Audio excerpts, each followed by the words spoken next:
ಮತ್ತೊಂದು ಶಕ್ತಿ ಪ್ರದರ್ಶನಕ್ಕೆ ಹುಬ್ಬಳ್ಳಿ ಸಿದ್ಧಗೊಂಡಿದೆ. ಹುಬ್ಬಳ್ಳಿಯ ನೆಹರು ಮೈದಾನದಲ್ಲಿ ವೀರಶೈವ ಲಿಂಗಾಯತ ಏಕತಾ ಸಮಾವೇಶವನ್ನು ಆಯೋಜಿಸಲಾಗಿದೆ. ಸಾವಿರಕ್ಕೂ ಅಧಿಕ ಮಠಾಧೀಶರು ಮತ್ತು ಲಕ್ಷಾಂತರ ಭಕ್ತರು ಆಗಮಿಸುವಂತಹ ನಿರೀಕ್ಷೆ ಇದೆ. ಇದು ಹುಬ್ಬಳ್ಳಿ ಅಂದ ಕೂಡಲೇ ಗಂಡು ಮೆಟ್ಟಿನ ನಾಡು ಅಂತಲೇ ಪ್ರಸಿದ್ಧಿ ಹೊಂದಿದೆ. ಈ ಒಂದು ಹುಬ್ಬಳ್ಳಿ ನಾಡಿನಲ್ಲಿ ಏನಾದರೂ ಒಂದು ಸಮಾವೇಶ ಮಾಡಿದಲ್ಲಿ ಖಂಡಿತ ಅದು ದೊಡ್ಡ ಮಟ್ಟದಲ್ಲಿ ಸಕ್ಸಸ್ ಆಗುತ್ತೆ ಅನ್ನೋ ಒಂದು ಪ್ರತೀತಿ ಇದೆ. ಅದೇ ಹಿನ್ನೆಲೆಯಲ್ಲಿ ಫಕೀರೇಶ್ವರ ಮಠದ ದಿಂಗಾಲೇಶ್ವರ ಶ್ರೀಗಳ ನೇತೃತ್ವದಲ್ಲಿ ಈ ಒಂದು ಏಕತಾ ಸಮಾವೇಶವನ್ನು ಆಯೋಜನೆ ಮಾಡಲಾಗಿದೆ. ಇಲ್ಲಿ ಪ್ರಮುಖವಾಗಿ ಈಗೇನೋ ವಿವಾದ ಎದ್ದಿದೆ.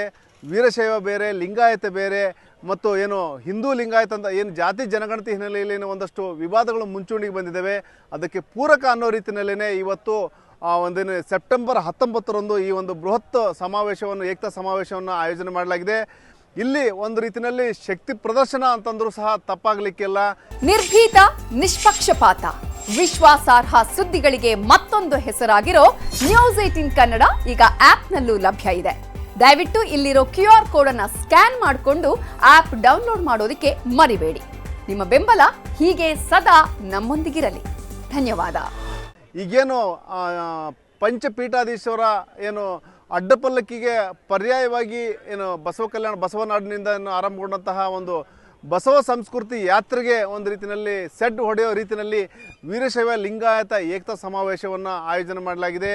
ಅಲ್ಲಿ ಏನು ಬಸವ ಸಂಸ್ಕೃತಿ ಯಾತ್ರೆಯಲ್ಲಿ ಬಸವಣ್ಣನೇ ಟಾಪ್ ಅಂದರೆ ನಮ್ಮ ನಾಯಕ ಅನ್ನೋ ಒಂದು ಅನ್ನೋ ರೀತಿಯಲ್ಲಿ ಬಿಂಬಿಸುವಂತಹ ಕೆಲಸ ನಡೆದಿದೆ. ಈ ಕಡೆ ಏನಂದರೆ ಇಲ್ಲಿ ವೀರಶೈವ ಅಂದರೆ ರೇಣುಕಾಚಾರ್ಯ ಇರ್ಬೋದು, ಅವರು ನಮ್ಮ ನಾಯಕರು, ನಮ್ಮ ಧರ್ಮದ ನಮ್ಮ ಮೂಲ ಕರ್ತೃ ಅನ್ನೋ ಒಂದು ರೀತಿಯಲ್ಲಿ ಇದು ಬಿಂಬಿಸುವಂಥ ಪ್ರಯತ್ನ ನಡೆದಿದೆ. ಮತ್ತೊಂದು ಕಡೆ ಏನಂದರೆ ಪಂಚಮಸಾಲಿ ಪೀಠಾಧೀಶರು ಸಹ ಅವರು ಸಹ ಪ್ರವಾಸ ಮಾಡ್ತಾ ಇದ್ದಾರೆ. ಅಲ್ಲಿ ಏನು ಹಿಂದೂ ಲಿಂಗಾಯತ ಪಂಚಮಸಾಲಿ ಅಂತೇಳಿ ಒಂದು ಹಿಂದೂ ಧರ್ಮ ಅಂತ ಬರೆಸಿಬಿಟ್ಟು ಪಂಚಮಸಾಲಿ ಲಿಂಗಾಯತ ಪಂಚಮಸಾಲಿ ಅಂತೇಳಿ ಏನು ಜಾತಿ ಗಣತಿಯಲ್ಲಿ ಮೆನ್ಷನ್ ಮಾಡ್ಬೇಕಂತೇಳಿ ಅವ್ರು ಹೇಳ್ತಾ ಇದ್ದಾರೆ. ಅಂದರೆ ಇಲ್ಲೇನು ವೀರಶೈವ ಲಿಂಗಾಯತ ಈ ಏನು ವಿವಾದ ಇದೆ ಒಟ್ಟು ಮೂರು ಕವಲ ಹಾದಿಯಲ್ಲಿ ಸಾಗಿದೆ ಅಂತಲೇ ಹೇಳ್ಬೋದು. ಒಂದು ರೀತಿಯಲ್ಲಿ ಮೂರು ದಿಕ್ಕಿನಲ್ಲಿ ಈ ಒಂದು ಭಿನ್ನಾಭಿಪ್ರಾಯ ಅನ್ನೋ ರೀತಿಯಲ್ಲಿ ವಿಚಾರಗಳು ಸಾಗಿದ್ದಾವೆ. ಹಾಗಾಗಿ ಪರಸ್ಪರ ಒಂದು ರೀತಿಯಲ್ಲಿ ಮುಖಾಮುಖಿ ಆಗೋ ರೀತಿಯಲ್ಲಿನೇ ಈ ಒಂದು ಕಾರ್ಯಕ್ರಮಗಳು ನಡೀತಾ ಇದ್ದಾವೆ. ಒಂದು ಕಡೆ ಬಸವ ಸಂಸ್ಕೃತಿ ಯಾತ್ರೆ, ಮತ್ತೊಂದು ಕಡೆ ಅಭಿಯಾನ, ಮತ್ತೊಂದು ಕಡೆ ವೀರಶೈವ ಲಿಂಗಾಯತ ಏಕತಾ ಸಮಾವೇಶ. ಇದೇ ವೇಳೆ ಪಂಚಮಸಾಲಿ ಪೀಠಾಧೀಶರು ಸಹ ತಮ್ಮದೇ ಆದ ರೀತಿಯಲ್ಲಿ ಪ್ರವಾಸ ಮಾಡಿಕೊಂಡು ಏನು ಜನರನ್ನು ಜಾಗೃತಿ ಮಾಡುವಂತಹ ಕೆಲಸ ಮಾಡ್ತಾಯಿದ್ದಾರೆ. ಹೀಗಾಗಿ ಏನು ಸೆಪ್ಟೆಂಬರ್ 22ರಿಂದ ಏನು ಜಾತಿ ಜನಗಣತಿ ಆರಂಭಗೊಳ್ತಾ ಇದೆ ಅದಕ್ಕೆ ಪೂರಕ ಅನ್ನೋ ರೀತಿಯಲ್ಲಿ ಮತ್ತು ಪರಸ್ಪರ ಒಂದು ರೀತಿಯಲ್ಲಿ ಸೆಡ್ ಹೊಡೆಯೋ ನಿಟ್ಟಿನಲ್ಲಿನೇ ಈ ರೀತಿಯ ಸಮಾವೇಶಗಳು ನಡೀತಾ ಇದ್ದಾವೆ. ಈಗೇನು ಹುಬ್ಬಳ್ಳಿಯಲ್ಲೇನು ಸಮಾವೇಶ ಆಯೋಜನೆ ಮಾಡಲಾಗಿದೆ ಒಂದು ರೀತಿಯಲ್ಲಿ ಶಕ್ತಿ ಪ್ರದರ್ಶನ ಅಂತಲೇ ಹೇಳ್ಬೋದು. ವೀರಶೈವ ಮಠಾಧೀಶರ ಶಕ್ತಿ ಪ್ರದರ್ಶನ ಅಂತಲೂ ಹೇಳ್ಬೋದು. ಅಖಿಲ ಭಾರತ ವೀರಶೈವ ಮಹಾಸಭಾದ ನೇತೃತ್ವದಲ್ಲೇ ಈ ಒಂದು ಕಾರ್ಯಕ್ರಮ ಆಯೋಜನೆ ಮಾಡಿರೋದು ಮತ್ತೊಂದು ವಿಶೇಷ ಅಂತಲೇ ಹೇಳ್ಬೋದು. ಇಲ್ಲೇನೋ ದಿಂಗಾಲೇಶ್ವರ ಶ್ರೀಗಳು ಇದರ ನೇತೃತ್ವ ವಹಿಸಿಕೊಂಡಿದ್ದಾರೆ. ಇಲ್ಲಿ 1000ಕ್ಕೂ ಹೆಚ್ಚು ಮಠಾಧೀಶರು ಈ ಒಂದು ಕಾರ್ಯಕ್ರಮದಲ್ಲಿ ಭಾಗಿಯಾಗ್ತಾರೆ. ಜೊತೆಗೆ ರಾಜ್ಯದ ಮೂಲೆಗಳಿಂದಲೂ ಸಹ ಏನು ಲಕ್ಷಾಂತರ ಜನ ಹರಿದು ಬರ್ತಾರೆ ಅನ್ನೋದು ವಿಶ್ವಾಸವನ್ನು ದಿಂಗಾಲೇಶ್ವರ ಶ್ರೀಗಳು ವ್ಯಕ್ತಪಡಿಸಿದ್ದಾರೆ. ವೀರಶೈವ ಲಿಂಗಾಯತ ಏಕತಾ ಸಮಾವೇಶದ ಸಿದ್ಧತೆ ಪೂರ್ಣ ಹಂತವನ್ನು ತಲುಪ್ತಾ ಇದೆ. ಬಹುಶಃ 50,000 ಜನರಿಗೆ ಅಡಿಗೆ ವ್ಯವಸ್ಥೆಯನ್ನು ಮಾಡಿಕೊಂಡಿದ್ದೇವೆ. 50,000 ಜನರಿಗೆ ತಯಾರಿ ಇಟ್ಟುಕೊಂಡಿದ್ದೇವೆ. 1,00,000 ಜನರ ಆಗಮನದ ನಿರೀಕ್ಷೆ ನಮಗಿದೆ. 1,000ಕ್ಕೂ ಹೆಚ್ಚು ಮಠಾಧಿಪತಿಗಳು ಬರುವ ನಿರೀಕ್ಷೆ ಅಂತಕ್ಕಂಥದ್ದು ಕೂಡ ಇದೆ. 200ಕ್ಕೂ ಅಧಿಕ ರಾಜಕೀಯ ನಾಯಕರು ಕೂಡ ನಾಳಿನ ಸಮಾವೇಶದಲ್ಲಿ ಪಾಲ್ಗೊಳ್ತಾರೆ. ಒಟ್ಟಾರೆ ಮಠಾಧಿಪತಿಗಳ ಪಾದಯಾತ್ರೆ 3,000 ಮಠದಿಂದ ನೆಹರು ಮೈದಾನದವರೆಗೆ ನಡೀತದೆ. ಈ ಸಮಾವೇಶ ವೀರಶೈವ ಲಿಂಗಾಯತರು ಬೇರೆ ಬೇರೆ ಅಲ್ಲ, ಅವರೆಲ್ಲರೂ ಒಂದು ಅಂತಕ್ಕಂತಹ ಸಂದೇಶವನ್ನು ಸಾರುವ ಸಮಾವೇಶ ಇದಾಗಿದೆ. ಸ್ವಾಮೀಜಿಗಳು 1,000 ಜನ, ರಾಜಕೀಯ ನಾಯಕರು ಅಂದಾಜು 200 ಜನ, ಜನಸಂಖ್ಯೆ 50,000ದಿಂದ 1,00,000 ತನಕನೂ ಕೂಡ ನಮ್ಮ ಗುರಿ ಅಂತಕ್ಕಂಥದ್ದಿದೆ. ನಾಳೆ ನಿಮಗೆಲ್ಲರಿಗೂ ಆಶ್ಚರ್ಯಕ್ಕಾದಿರುವಂತಹ ಸಮಾಜವನ್ನು ಒಂದು ಮಾಡುವಂಥ ಸಂದೇಶ ನಾಳೆಗೆ ನಿಮಗೆಲ್ಲರಿಗೂ ಸಿಕ್ಬಿಡ್ತದೆ. ಈಗ ನಾವು ಸ್ವತಂತ್ರ ಧರ್ಮದಲ್ಲಿ ನಾವು ಇಲ್ಲವೇ ಇಲ್ಲ. ಈಗ ಸ್ವತಂತ್ರ ಧರ್ಮದ ಕಾಲಂನಲ್ಲಿ ನಾವು ಇಲ್ಲ ಈಗ ಅಲ್ಲಿ. ಅದಕ್ಕಾಗಿ ನಾವು ಚಿಂತನೆಯನ್ನು ಮಾಡ್ತಾಯಿದ್ದೀವಿ. ಅವ್ರ ಗುರಿನೂ ಸಮಾಜವನ್ನು ಕಟ್ಟುವುದೇ ಆಗಿದೆ. ನಮ್ಮ ಗುರಿನೂ ಸಮಾಜವನ್ನು ಕಟ್ಟೋದಾಗಿದೆ. ಪಂಚಮಸಾಲಿ ಸ್ವಾಮೀಜಿಯವರು ಏನು ಮಾಡ್ತಾ ಇದ್ದಾರೆ? ಸಮಾಜವನ್ನು ಒಂದು ಮಾಡ್ತಾ ಇದ್ದಾರೆ. ನಾವೇನು ಮಾಡ್ತಾ ಇದ್ದೀವಿ? ಸಮಾಜವನ್ನು ಒಂದು ಮಾಡ್ತಾ ಇದ್ದೀವಿ. ಪಂಚಮಸಾಲಿಗಳು ಚುನಾವಣೆಗೆ ನಿಂತಾಗ ಎಲ್ಲ ಒಳಪಂಗಡದವರ ಎಲ್ಲ ಜಾತಿಯವರ ಸಹಾಯ ಬೇಕಾಗ್ತದೆ. ಹೌದಾ? ಬೇರೆ ಸಮಾಜದವ್ರು ನಿಂತಾಗ ಪಂಚಮಸಾಲಿಯವರು ಅಲ್ಲೇ ಸಹಾಯವನ್ನು ಮಾಡಬೇಕಾಗ್ತದೆ. ಇಲ್ಲಿ ಒಬ್ರಿಗೊಬ್ಬರು ಕೂಡಿಕೊಂಡು ಹೋಗೋದ್ರೊಳಗಿರುವಂತಹ ತಾಕತ್ತು ಅಗಲ್ಕೊಂಡು ಹೋಗೋದ್ರೊಳಗೆ ಇಲ್ಲ ಅಂತಕ್ಕಂಥದ್ದು. ಕೇವಲ ಒಂದು ಜಾತಿ ಏನನ್ನು ಸಾಧಿಸ್ತದೆ ಹೇಳಿ ನೋಡೋಣ. ಒಂದು ಜಾತಿ ಏನನ್ನೂ ಕೂಡ ಸಾಧಿಸ್ಲಿಕ್ಕೆ ಆಗೋದಿಲ್ಲ. ಎಲ್ಲ ಜಾತಿಗಳು ಒಂದಾದಾಗ ಏನಾದರೂ ಸಾಧಿಸ್ಬೋದು. ನಮ್ಮ ವಿನಂತಿ ಇಷ್ಟೇ, ಎಲ್ಲ ಪೂಜ್ಯರಿಗೆ ಎಲ್ಲರೂ ಸೇರಿ ಸಮಾಜವನ್ನು ಕಟ್ಟುವಂತಹ ಪ್ರಯತ್ನವನ್ನು ಮಾಡೋಣ.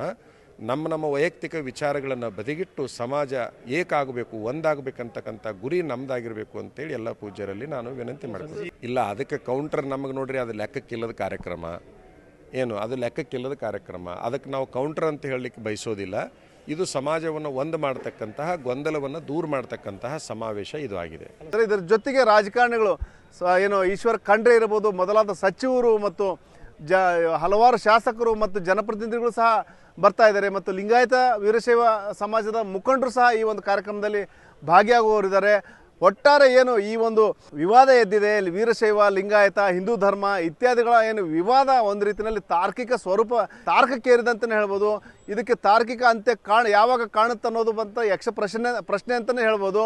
ಅಷ್ಟರ ಮಟ್ಟಿಗೆ ವಿವಾದ ಒಂದು ರೀತಿಯಲ್ಲಿ ಬಿರುಕು ಅಂತಲೇ ಹೇಳ್ಬೋದು. ಆ ರೀತಿಯ ಒಂದು ಬಿರುಕು ದಿನೇ ದಿನೇ ಜಾಸ್ತಿ ಆಗ್ತಾ ಇದೆ. ಈಗೇನು ಏಕತಾ ಸಮಾವೇಶ ಇದೆ, ಅದು ಎಷ್ಟರ ಮಟ್ಟಿಗೆ ಆ ಒಂದು ಬಿರುಕನ್ನು ಪ್ಯಾಚಪ್ ಮಾಡುವಂಥ ಕೆಲಸ ಮಾಡುತ್ತಾ ಅಥವಾ ಈಗಿರೋ ಬಿರುಕನ್ನು ಮತ್ತಷ್ಟು ಜಾಸ್ತಿ ಮಾಡುತ್ತಾ ಅನ್ನೋ ಒಂದು ಪ್ರಶ್ನೆ ಸಹ ಎಲ್ಲರನ್ನೂ ಕಾಡ್ತಾ ಇದೆ. ಒಟ್ಟಾರೆ ಈ ಒಂದು ಮೂರು ಕೋನಗಳಲ್ಲಿ ಏನು ಸಾಗ್ತಾ ಇದೆ, ಒಂದೊಂದು ಕಡೆ ಒಂದೊಂದು ದಿಕ್ಕಿನಲ್ಲಿ ಸ್ವಾಮೀಜಿಗಳು ಸಾಗ್ತಾ ಇದ್ದಾರೆ. ಅದರ ಇಂಪ್ಯಾಕ್ಟ್ ಆ ಒಂದು ವೀರಶೈವ ಲಿಂಗಾಯತ ಸಮಾಜದ ಮೇಲೆ ಅಂತೂ ಖಂಡಿತ ಆಗ್ತಾ ಇದೆ. ಜನ ಸಹ ಗೊಂದಲಕ್ಕೆ ಈಡಾಗಿದ್ದಾರೆ. ಹಾಗಾಗಿನೇ ನಾಳಿನ ಒಂದು ಸಮಾವೇಶ ಅತ್ಯಂತ ಮಹತ್ವದ್ದಾಗಿದೆ. ಅಲ್ಲಿ ಏನು ನಿರ್ಣಯ ಕೈಗೊಳ್ತಾರೆ, ಯಾಕಂದರೆ ಈಗ ಜಾತಿ ಜನಗಣತಿಯಲ್ಲಿ ಏನು ನಮೂದು ಮಾಡಬೇಕಂದ್ರೆ ಹಿಂದೂ ವೀರಶೈವ ಲಿಂಗಾಯತ ಅಂತ ನಮೂದು ಮಾಡಬೇಕಾ ಅಥವಾ ವೀರಶೈವ ಲಿಂಗಾಯತ ಧರ್ಮ ಅಂತ ಮೆನ್ಷನ್ ಮಾಡಿ ಒಳಪಂಗಡದ ಜಾತಿ ಇದರಲ್ಲಿ ಒಳಪಂಗಡದ ಹೆಸರುಗಳನ್ನ ನಮೂದು ಮಾಡಬೇಕನ್ನೋ ಒಂದು ವಿಚಾರ ನಾಳೆ ಒಂದು ಅಂತಿಮಗೊಳ್ಳುತ್ತೆ. ಅಖಿಲ ಭಾರತ ವೀರಶೈವ ಮಹಾಸಭಾ ನಿರ್ಣಯ ಕೈಗೊಳ್ಳುತ್ತೆ, ಅದನ್ನು ಈ ಒಂದು ವೇದಿಕೆಯಲ್ಲಿ ಪ್ರಕಟ ಮಾಡಲಾಗುತ್ತೆ. ಹಾಗಾಗಿ ನಾಳಿನ ವೀರಶೈವ ಲಿಂಗಾಯತ ಏಕತಾ ಸಮಾವೇಶ ಅತ್ಯಂತ ಮಹತ್ವದ್ದಾಗಿದೆ. ಅಲ್ಲಿ ಪ್ರಕಟಗೊಳ್ಳುವಂತಹ ನಿರ್ಧಾರಗಳ ಮೇಲೆ ಮುಂದಿನ ಜಾತಿ ಜನಗಣತಿಯಲ್ಲಿ ಏನು ನಮೂದು ಮಾಡಬೇಕು ಅನ್ನೋದು ಸಹ ನಿರ್ಧಾರ ಆಗುತ್ತೆ. ಹಾಗಾಗಿ ಒಟ್ಟಾರೆ ಹುಬ್ಬಳ್ಳಿಯಲ್ಲಿ ನೆಹರು ಮೈದಾನದಲ್ಲಿ ಶಕ್ತಿ ಪ್ರದರ್ಶನಕ್ಕೆ ಅಖಾಡ ಸಜ್ಜಾಗ್ತಾ ಇದೆ ಮತ್ತು ಎಲ್ಲ ರೀತಿಯ ಒಂದು ಸಿದ್ಧತೆಗಳು ನಡೀತಾ ಇದ್ದಾವೆ. ಆ ನಿಟ್ಟಿನಲ್ಲಿ ಸಾಕಷ್ಟು ಸಿದ್ಧತೆಗಳನ್ನು ಸಹ ಮಾಡಿಕೊಳ್ಳಲಾಗಿದೆ. ಅದನ್ನು ಯಶಸ್ವಿಗೊಳಿಸಲಿಕ್ಕೆ ಮಠಾಧೀಶರು ಹಗಲಿರುಳು ಶ್ರಮ ವಹಿಸ್ತಾ ಇದ್ದಾರೆ. ಹಲವಾರು ರಾಜಕಾರಣಿಗಳು ಸಹ ಒಂದು ಹಿನ್ನೆಲೆಯಾಗಿ ನಿಂತ್ಕೊಂಡು ಶ್ರಮ ವಹಿಸ್ತಾ ಇದ್ದಾರೆ. ಹಾಗಾಗಿ ನಾಳಿನ ಸಮಾವೇಶ ಒಂದು ರೀತಿಯಲ್ಲಿ ಮಠಾಧೀಶರ ಮತ್ತು ವಿವಿಧ ರಾಜಕಾರಣಿಗಳ ಒಂದು ಶಕ್ತಿ ಪ್ರದರ್ಶನವೂ ಹೌದು ಮತ್ತು ಒಂದು ರೀತಿಯಲ್ಲಿ ಬಸವ ಅನುಯಾಯಿಗಳಿಗೆ ಕೌಂಟರ್ ಕೊಡುವಂತಹ ಪ್ರಯತ್ನವೂ ಹೌದು. ಮತ್ತು ನಾಳಿನ ನಿರ್ಧಾರ ಪ್ರಕಟ ಆಗುತ್ತೆ ಅದು ಅತ್ಯಂತ ಮಹತ್ವದ್ದು ಮತ್ತು ಆ ನಿರ್ಧಾರಕ್ಕಾಗಿಯೇ ಆ ಸಮಾಜದ ಜನ ಕಾದು ನೋಡ್ತಾ ಇದ್ದಾರೆ. ಶಿವರಾಮ ಸುಂಡಿ, ನ್ಯೂಸ್ 18 ಹುಬ್ಬಳ್ಳಿ. ನಿರ್ಭೀತ, ನಿಷ್ಪಕ್ಷಪಾತ, ವಿಶ್ವಾಸಾರ್ಹ ಸುದ್ದಿಗಳಿಗೆ ಮತ್ತೊಂದು ಹೆಸರಾಗಿರೋ ನ್ಯೂಸ್ 18 ಕನ್ನಡ ಈಗ ಆಪ್ನಲ್ಲೂ ಲಭ್ಯ ಇದೆ. ದಯವಿಟ್ಟು ಇಲ್ಲಿರೋ QR ಕೋಡ್ ಅನ್ನು ಸ್ಕ್ಯಾನ್ ಮಾಡಿಕೊಂಡು ಆಪ್ ಡೌನ್ಲೋಡ್ ಮಾಡೋದಕ್ಕೆ ಮರಿಬೇಡಿ. ನಿಮ್ಮ ಬೆಂಬಲ ಹೀಗೆ ಸದಾ ನಮ್ಮೊಂದಿಗಿರಲಿ. ಧನ್ಯವಾದ.